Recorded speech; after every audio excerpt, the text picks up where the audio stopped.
Hello बच्चों, नमस्कार। स्वागत करती हूँ मैं आपका अपने चैनल SCC एजुकेशन ग्रुप में। तो कैसे हैं आप सब? आशा करती हूँ आप सब स्वस्थ होंगे और मस्त होंगे। तो बच्चों, आज की जो हमारी क्लास है वह हिंदी व्याकरण वर्णमाला के जो वर्ण हैं उनका उच्चारण स्थान क्या है, इसकी पूरी तालिका बना करके हम आपके सामने उपस्थित हुए हैं। तो बच्चों, इसके बारे में पिछली क्लास में हमने थोड़ी बहुत बात करी है, पर इस क्लास में हम विस्तार रूप से देखेंगे, उन स्वरों को भी देखेंगे, अयोगवाह को भी देखेंगे और व्यंजन को भी देखेंगे कि कौन कौन से वर्ण कहाँ कहाँ से मुख के किस किस भाग से निकलते हैं या उच्चारित होते हैं। तो सबसे पहले शुरू करते हैं कंठ,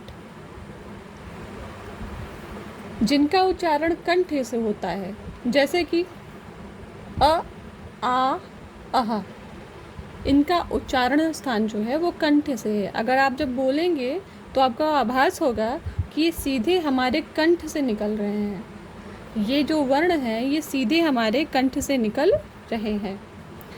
ये तो स्वर की बात हो गई, अयोगवाह की बात हो गई। अब कुछ व्यंजन में भी कुछ वर्ण ऐसे हैं जो सीधे कंठ से उच्चारित होते हैं, जैसे क, ख, ग, घ, अंगा और ह।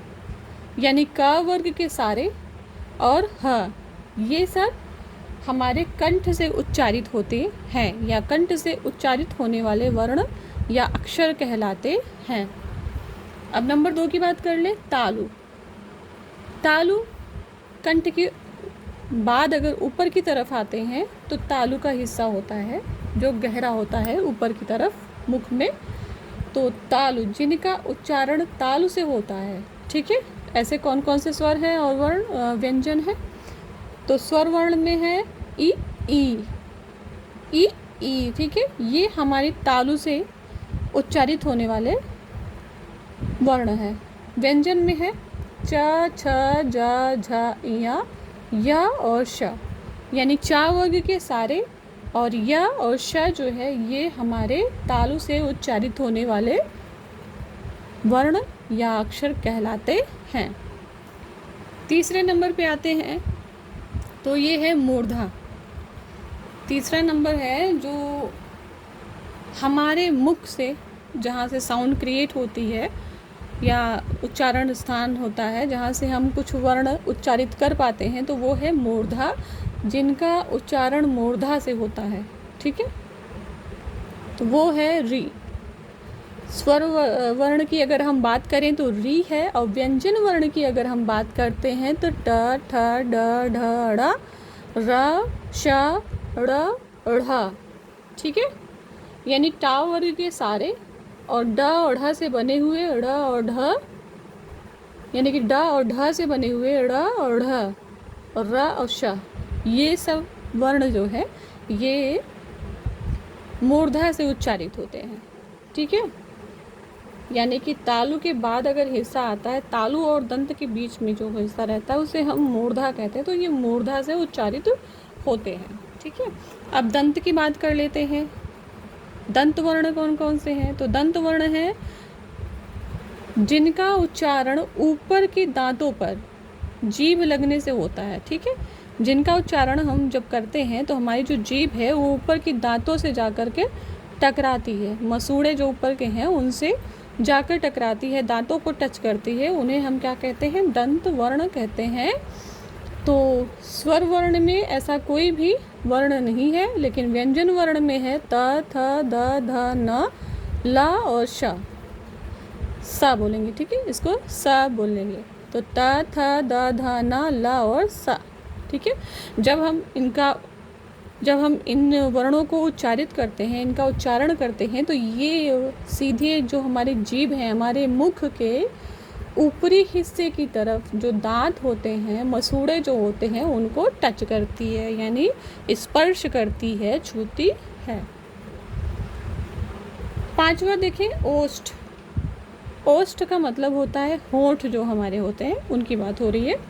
तो जिनका उच्चारण ओठों से होता है उन्हें हम क्या कहते हैं? ओष्ठ वर्ण कहेंगे। तो वो स्वर वर्ण में अगर हम बात करें तो उ है, यानी छोटा ऊ है और बड़ा ऊ है, और व्यंजन वर्ण की बात करें तो प, फ, ब, भ ये हैं। ठीक है, प, फ, ब, भ।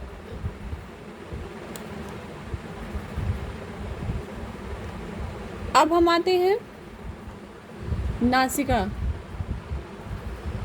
नासिका में अगर हम बात करते हैं तो जिनका उच्चारण नाक से होता है, यानी कि जिन्हें बोलने में हमारे नाक से जो है कुछ साउंड क्रिएट होते हैं यानी उच्चारित होते हैं, तो उन्हें हम क्या कहते हैं, नासिका वर्ण कहेंगे। जैसे कि स्वर वर्ण में अगर हम आते हैं तो वहाँ पे अन है और आ है। ठीक है, आ पढ़ेंगे इसे हम। और अंगा है, इया है, अणा है, ना है, माँ है, यानी कि जिसको बोलने में हमारे नाक से भी साउंड निकले उन्हें हम नासिका कहते हैं। ठीक है, नासिका वर्ण जिनका उच्चारण नाक से होता है। अब आगे बढ़ते हैं, तो बच्चों आगे बढ़ते हैं। 7वें की तरफ अगर हम चलें तो वहाँ है कंठ तालु। ठीक है, कंठ तालु से मतलब है कंठ और तालु दोनों से आवाज़ आती है और एक साथ आवाज़ आती है। तो जिनका उच्चारण कंठ और तालु दोनों से होता है उन्हें हम कंठ तालु वर्ण कहेंगे। ठीक है, तो ए ऐ स्वर वर्ण में अगर बात कर रहे हैं तो ए ऐ आता है, व्यंजन वर्ण में ऐसा कोई वर्ण नहीं आता है। 8वें में बात करें तो कंठोष्ठ, यानी कंठ और ओष्ठ, यानी कंठ और होठों दोनों से जो है आवाज़ आती है, तो वो स्वर वर्ण में है ओ, और व्यंजन वर्ण में ऐसा कोई वर्ण नहीं है। 9वें की बात करें अगर तो दंतोष्ठ है, यानी कि दांतों और ओठों से आवाज़ आती है। ऐसा वर्ण स्वर वर्ण में तो कोई भी नहीं है, लेकिन व्यंजन में व है। ठीक है, व की बात अगर करें तो दांत और ओठ दोनों की सहायता लेनी पड़ती है उसे उच्चारित करने में। तो ये रही हमारी हिंदी व्याकरण वर्णमाला के जो वर्ण हैं उनके उच्चारण स्थान की तालिका। तो बच्चों आज की क्लास आप लोगों को कैसी लगी? क्लास अच्छी लगी हो तो वीडियो को लाइक और शेयर ज़रूर करिएगा। चैनल पर नए हो पुराने हो तो भी चैनल को सब्सक्राइब करिएगा। कुछ लोग देखते हैं लेकिन सब्सक्राइब नहीं करते हैं, तो सब्सक्राइब करने का कुछ भी पैसा नहीं लगता है, वो तो फ्री में हो जाता है। तो चैनल को सब्सक्राइब कर दीजिएगा, वीडियो को लाइक और शेयर ज़रूर करिएगा, ऑल का बटन प्रेस कर दीजिएगा ताकि इस तरह की यूज़फुल वीडियो जो हो वो बिना किसी बाधा के आप तक पहुंच जाए आसानी से, उसको पहुंचने में कोई प्रॉब्लम ना हो, उसका नोटिफिकेशन आप तक आसानी से पहुंच जाए।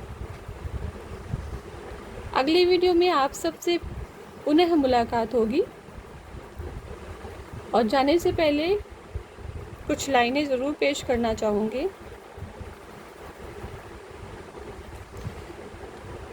कि अगर आपने जीवन में किसी भी भाषा को सीखने का मन बना लिया है या आप उसे सीखना चाहते हैं, वो चाहे हिंदी भाषा हो या इंग्लिश भाषा हो,